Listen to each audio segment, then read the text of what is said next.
If your Instagram notifications are being silenced or your screen is dimmed during certain hours, sleep mode might be the reason.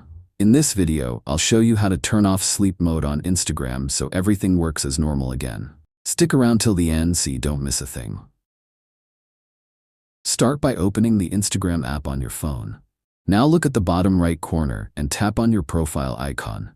This takes you to your Instagram profile page. Next, tap the 3 horizontal lines in the top right corner. That's your menu. From the menu, look for the time management option and tap on it. Inside time management, you'll see the sleep mode option. Go ahead and tap on it.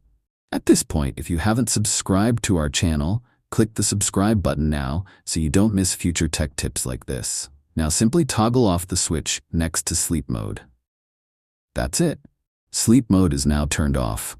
Notifications and normal app behavior will resume as usual. Thanks for watching. Drop a comment below if you have any questions and let me know what topics you'd like me to cover next. Hit the like button and subscribe for more quick tutorials like this.